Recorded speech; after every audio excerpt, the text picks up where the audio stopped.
Welcome to a new edition of the Famous Interviews with Joe Dimino. On this episode, we talk with podcaster, comedian, and founder Meryl Klemow. Out of Burbank, California, she is the co-host and co-producer of Campfire Shit Show, a weekly comedy podcast with her podcast partner, Beau Hufford. And she is the founder of Pre-Canceled Apparel. She pre-canceled herself before society did. She performs around California and beyond as a stand-up comic and entertainment maven. Dig this interview. I remember the first time I went to Burbank, I had all these grandiose notions of, LA and California and the land of pretty people. And I remember when I landed there, it was the first time that I ever walked out on a runway. They pulled the ladder up and I'm like, wow, this is Hollywood. And I felt so good getting out and walking the tarmac. It was a lot of fun. I loved it out there. It was great. It's cool. It's funny, too, because it's definitely, I think, Sunset and Hollywood are kind of scary. I feel bad for people that spend their whole lives, waiting to come here, and then they do, and it's, a whole weird world. But I really like Burbank and Pasadena and, the parts of L.A. that I feel like people don't usually go to, but are really nice. Yeah, for sure. So let's get into it here, and I want to begin our conversation with surviving the pandemic. We're going on the 4-year anniversary, but it was quite a thing. How did you get through it? How did it change you? Oh, that's a very good question. Okay, so this is interesting because I call myself a pre-pandemic conspiracy theorist, before people roll their eyes and start to get whatever. I think before I was someone that questioned already, I was always, it was more of a party trick where I would question the moon landing and just kind of silly things like that just for fun. And when the pandemic hit, I think we were all kind of in on it together the first round of it. Everyone was sheltering at home and doing what they had to do. And then it's I felt like we kind of broke off into little splinters of people. I was definitely I had my own little pod, but I made sure I socialized with people. That was very, very, very important to me. But I wasn't going to spring break or, immersing myself in festivals, but I was, from the start, I felt like I knew that there was nothing wrong with going out for a walk or going outside with one person sitting at a park. I was in San Diego at that time, which I was very, very grateful to be there because it had lots of space and I felt like people were nice to each other without being too harsh on everything. So I feel like I walked outside by myself every single day. But at one point they closed down the beaches and the boardwalks. And I don't know, there's a part of me that still feels like they should apologize for it. Cause I don't know, we kind of all knew that it wasn't going to you're not going to catch it while riding a wave or anything. So, I would say I was part of the out and about crew, but with a thoughtful and respectful twist. Yeah, I think they do need to issue an apology. I think that was quite odd, but yeah, it sounds very Karen of me. So I just want to think of it sounds like I understand how weird that sounds, but I think during that time it scared me that all of a sudden how quickly things can happen. How quickly rules can become enforced that may not end up the best for everyone. And I know everyone was just trying their best and we didn't know about it and it was scary, but I don't know, it was a weird time. And we don't have to go into the whole big thing, but I am someone that if someone wants to get vaccinated 30 times, they can do that. Or if they decide it's not right for them, that was fine with me personally. I didn't like the whole era of it where it was you can't come to my party unless you're vaccinated, but I'm vaccinated. It's just once we start kind of doing weird mass things that don't really add up, it's a weird time. So I feel I stayed sane by having 6 or 8 good friends that seem to be middle of the road type people. And I feel it changed me in the way where, I don't know, maybe it taught me to be less reactionary to things right away, and just to kind of slow down and not watch the news hysterically and react so quickly.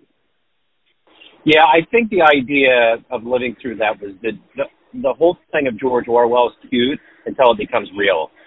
Yeah, it's quickly, there was a time that I was okay, I really think if they had said pets are spreading spreading COVID, so we need to put your dogs down and stuff, I really think I know some people that would have killed their dogs and just if they said COVID was in people's hair, I really, really could see a scenario where a few of my friends would have immediately taking a razor to their hair. So it's just, it's a weird thing, but I'm really happy we're out of it. And I do think it was like stressful for a lot of us in different ways, but I tried my best to stay creative and stay, just like what I knew was the foundation of like healthy things for me, which is, you know, seeing friends, being outside, just kind of like keeping as normal as possible. So let's get to what you do. I'm going to put you in front of a bunch of third graders at career day, and one of the kids says, "Hey, what do you do for a living?" How do you answer that child? I would just look at them and then start peeing myself, and then, and then tell them I never want to be around children. No, I would say I do many things in entertainment. My job is I work in podcasting, so I work for a few different podcast production companies.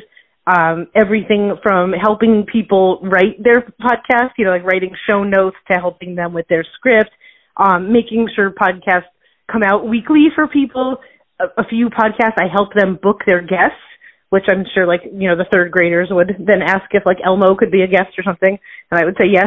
So, you know, I would tell them I work in the world of podcasting, and then I would tell them I also do stand-up comedy, and then I would urge them to do anything else but that when they grow up.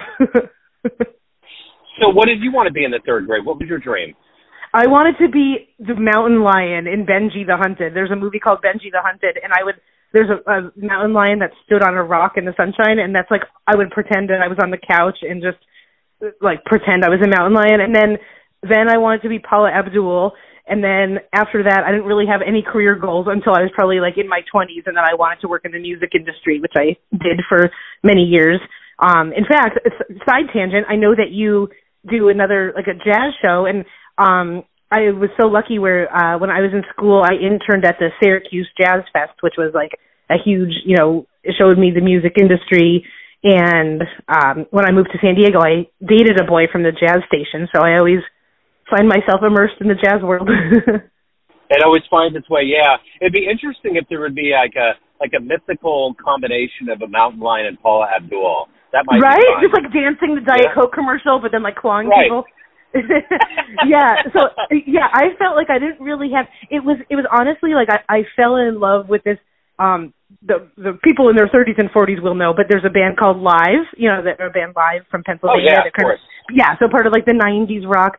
And really, like, that was a life-changing event for me where I saw one of their concerts, and it was, like, truly one of those lightning bolt moments where I went home from that night and I started, like, pouring through the CD liner and just, I was seeing everyone's name, and I'm like, oh, music publicist, okay, record label, and then from there, it just, like, really spoke to me, and then I ended up working at a music venue.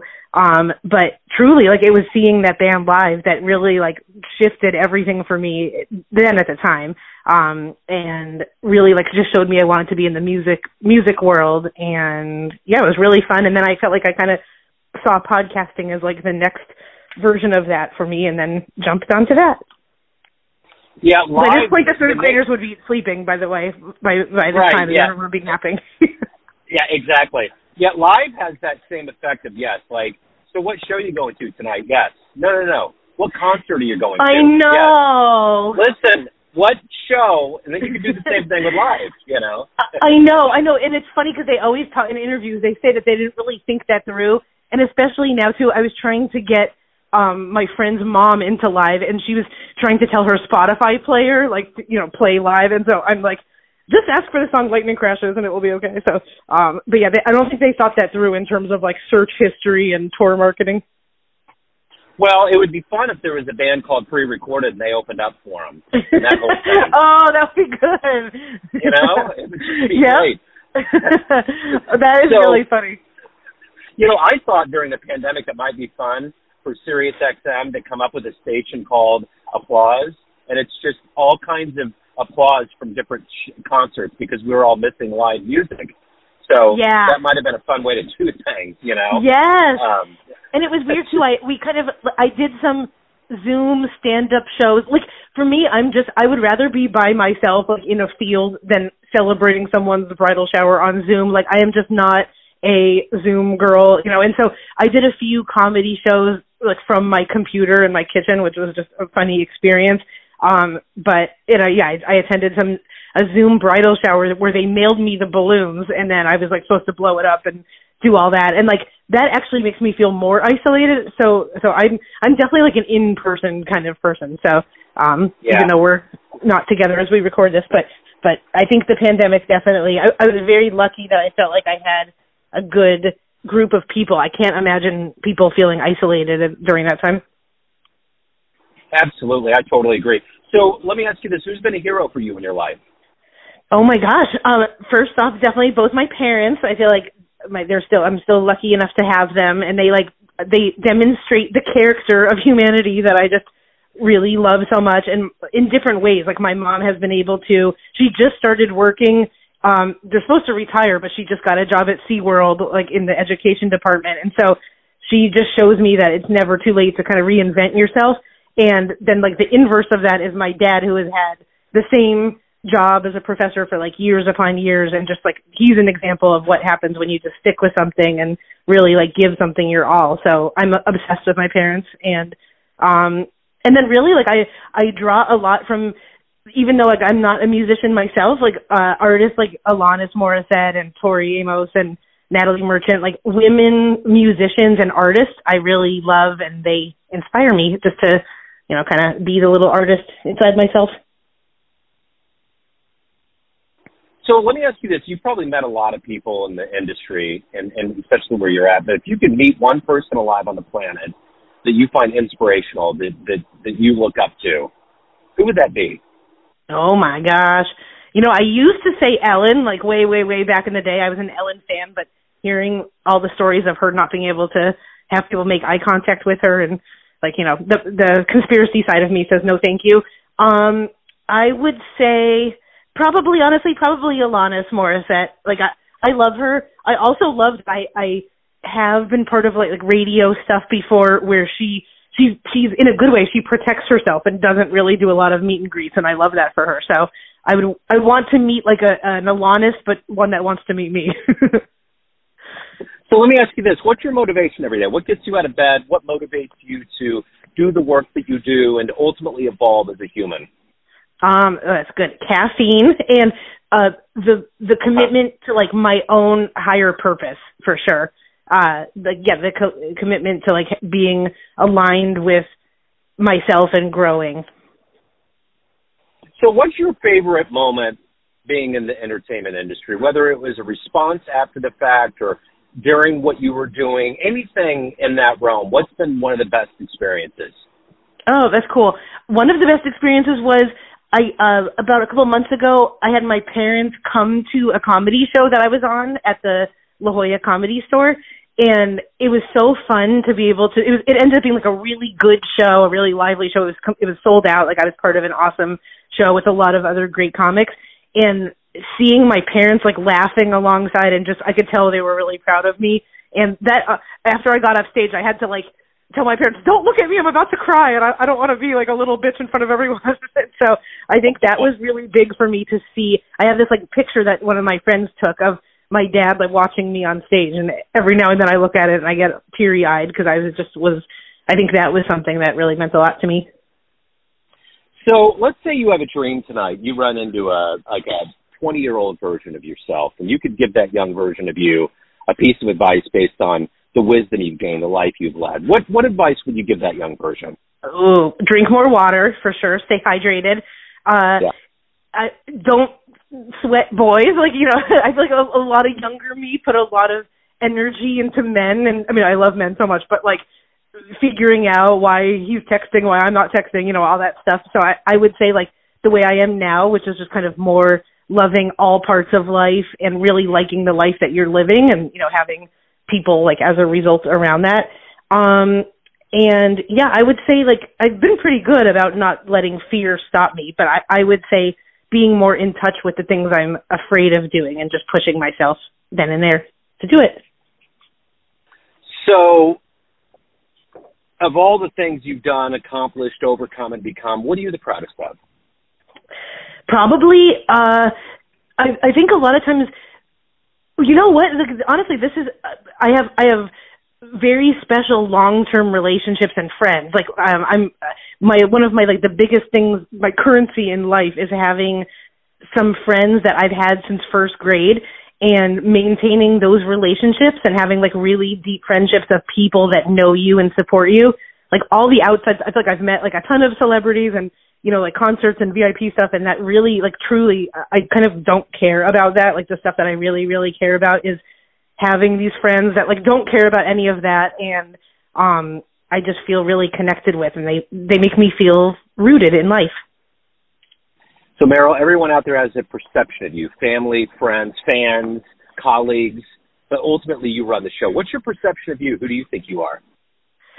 Oh, I would say I am a work in progress for sure. Like I'm, you know, trying my best and a little scattered, but also well-meaning. And I love life. Like I think I have the other day I just thought like I have a fun experience of being myself most of the time, not all the time, but like I'm having fun in this weird dimension. I agree, totally agree. So if you could get into a time machine when we get off this call and you can go back in time and see one event in human history, where are you going? Oh, dinosaurs for sure. I would Good. love to be in like the dinosaur era. Yeah, which I forget what like zone that is or what era. I don't even know what kind of era that was, but yeah, like the stegosauruses and all the sauruses. I would love that. Yeah. So if anyone out there wants to see anything that you do live, pre-recorded, anything about your world, reach out. How can they do that? Yeah, I would say Instagram is kind of like the hub for all of that. That's where I post shows and podcasts and all that fun stuff, and that's Meryl, like Meryl, and then my last name is Klemow. Excellent. Meryl, this has been wonderful. Thank you so much for your story, for your time. Best of luck with everything. I appreciate it. I love this. Thank you so much. I had a great time. Thanks for tuning in to another famous interview with Joe Dimino, where we cover the world of art, literature, business, spirituality, music, and more from around the globe. Our esteemed theme music was composed and produced by the great E.E. Pointer of Kansas City's River Cow Orchestra. If you want to hear more interviews, visit the Famous Interviews with Joe Dimino channel on YouTube. You can also find us on Spotify and Apple Podcasts. Thanks again for listening, and until next time.